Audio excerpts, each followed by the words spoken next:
du Conseil de transition de la République d'Haïti. Bonsoir, Monsieur le Président. Soyez le bienvenu sur TV5 Monde. Vous venez tout juste d'être reçu par votre homologue français à l'Élysée, Emmanuel Macron. Comment s'est passé l'échange? Quel message lui avez-vous délivré? Et que vous a-t-il dit? Bonsoir à tous les téléspectateurs de TV5. Et le président a été très cordial. Et nous avons évoqué les problèmes et les difficultés que traverse mon pays sur le point de vue de la sécurité, sur le point de vue de la réforme constitutionnelle, sur la conférence nationale, le référendum sur la Constitution, les élections qui doivent se tenir en novembre prochain. Élection présidentielle? Élection présidentielle, parlementaire et municipale. La date est fixée? La date est fixée pour autour du 15 novembre. D'accord. Mais on doit passer le pouvoir à un gouvernement élu, légitime, le 7 février 2026. Et que vous a dit Emmanuel Macron? Eh bien, il a été très attentif aux problèmes de sécurité. Il a promis de renforcer le blocus pour éviter le trafic de drogue entre la Colombie et Haïti. Un blocus qui se fera avec les forces navales colombiennes sur demande du président Petro. Et il a aussi parlé de renforcer l'aide en sécurité, en éducation, en énergie et en reboisement de l'environnement et aussi, sur ma suggestion, d'aider à former un corps civique qui inclurait les enfants soldats, les jeunes qui sont au chômage pour aller et aider au reboisement du pays. Quand vous dites les enfants soldats, ce sont les enfants enrôlés dans les gangs armés, notamment à Port-au-Prince? Ce sont les enfants des rues qui ont été enrôlés et qui sont exploités par les gangs et qui servent de bouclier humain aux gangs. Comment expliquez-vous, Monsieur le Président, qu'en Haïti, ces gangs armés soient aussi puissants au point de contrôler désormais, on le dit depuis maintenant des mois, une grande partie de Port-au-Prince? D'abord, ils avaient été soudoyés par des politiciens et des hommes d'affaires très puissants. Mais maintenant, ils se sont indépendisés et libérés et ils contrôlent un trafic de cocaïne et d'autres drogues et illicites. Ils contrôlent un trafic de munitions et d'armes. C'est un trafic très lucratif. Et ils font aussi un trafic d'organes. Trafic d'organes? Oui. C'est-à-dire? C'est-à-dire qu'ils tuent des gens et enlèvent leurs organes et les exportent vers l'étranger. Comment Haïti a-t-il pu en arriver là? Eh bien, c'est depuis le tremblement de terre. On a eu un effondrement de l'État. Ensuite, on a eu une présidence qui a légalisé les bandits.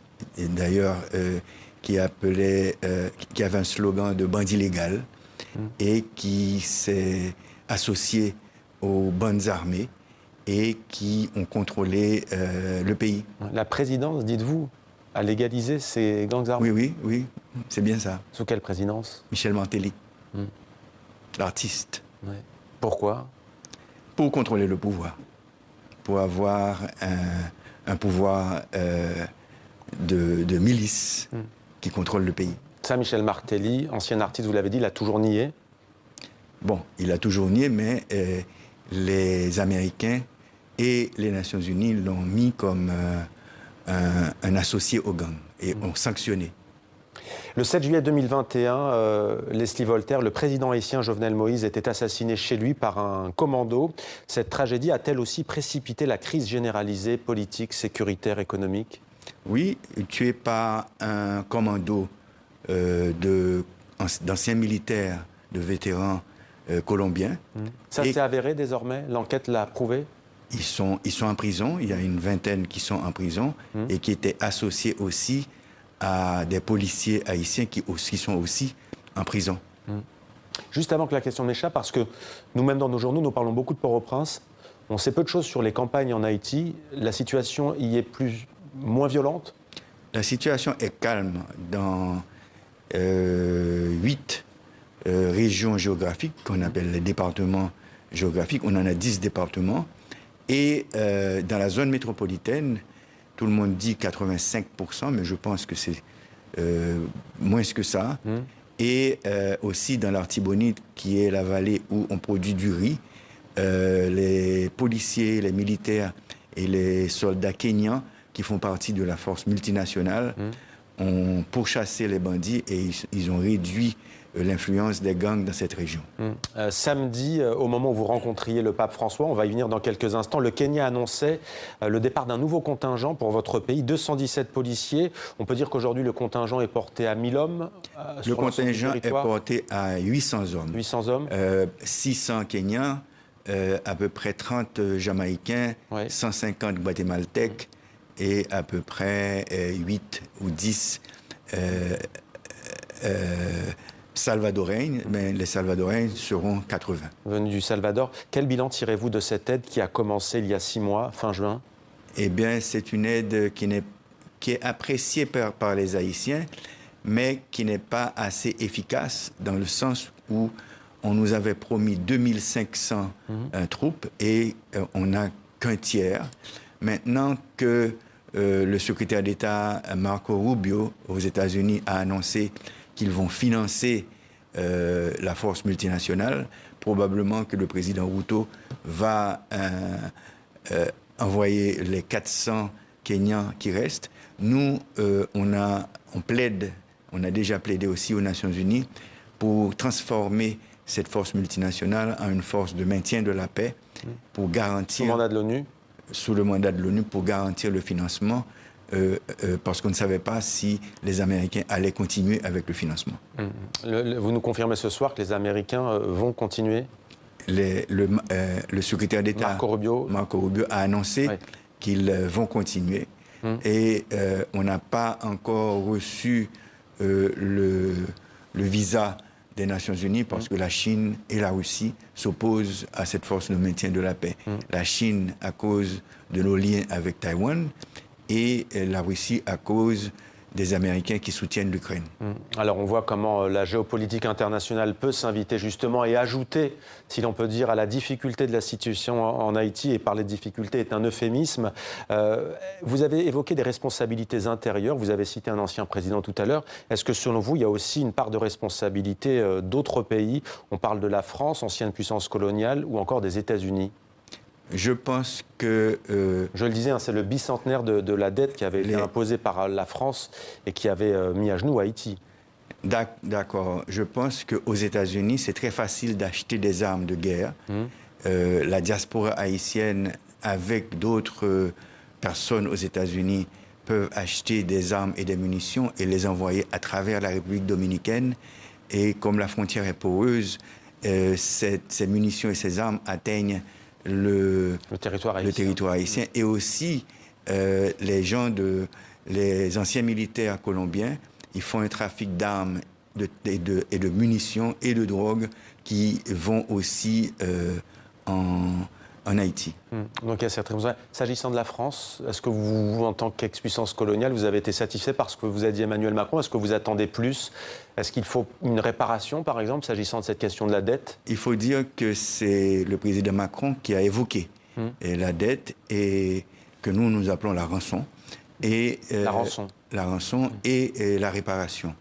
Nous disons que pour la réparation, il faudrait que dans les livres d'histoire, les Français, les élèves, les étudiants, la population sachent que la France a eu à établir un système esclavagiste en Haïti au XVIIe et au XVIIIe siècle et que ce système esclavagiste a des séquelles sur Haïti. Il faudrait que les élèves et les étudiants français sachent que la monarchie française a inventé un code noir qui classait les Haïtiens en plusieurs catégories, blancs, carterons, mulâtres, et Sacatra, Grimaud, etc., qui sont toujours en vigueur en Haïti.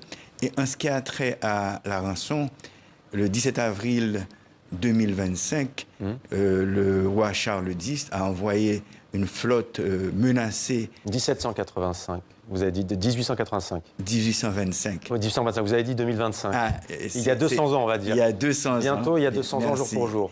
Et le 17 avril, le président Macron a dit qu'il va annoncer quelque chose. Ouais. Une reconnaissance. Probablement. Au printemps prochain, on suivra cela. L'administration Trump, Monsieur le Président, a décidé de geler les programmes d'aide, d'expulser les migrants haïtiens et de bloquer l'accueil des réfugiés haïtiens. Vous parlez de mesures potentiellement catastrophiques. Concrètement, pourquoi? Quelles conséquences? Oui, on a à peu près 200 000 Haïtiens qui ont bénéficié d'un programme du président Biden pour aller s'installer pendant 2 ans et travailler et envoyer des transferts d'argent en Haïti. Si ces 200 000 personnes reviennent en Haïti, on aura moins de transferts. Mais il faut dire aussi que le gouvernement dominicain expulse 10 000 personnes par semaine vers Haïti et aussi que la violence armée a déplacé près de 700 000 personnes de leur foyer et de leur quartier. Donc ça nous fait un problème où si le gouvernement du président Trump annule l'aide alimentaire, l'assistance humanitaire et l'aide au développement, ça va faire mal. Ouais. Et un dernier mot, vous avez rencontré le pape François samedi, il y a quelques jours. Il cite souvent Haïti dans ses discours, notamment Urbi et Orbi par exemple. Que vous a-t-il dit? Bon, d'abord, dans son encyclique Laudato Si, il prêche pour la maison commune, qui est la régénération de la planète. Il prêche aussi dans Urbi et Orbi d'une relation fraternelle et de solidarité avec les peuples. Et la paix en Haïti. Et moi, il prie toujours pour Haïti. Merci. Il n'aura jamais une occasion. Mais moi, je lui ai demandé d'initier une conférence internationale de solidarité avec Haïti, ce qu'il a écrit de sa main sur une feuille de papier. Eh bien, voilà une information à retenir, une conférence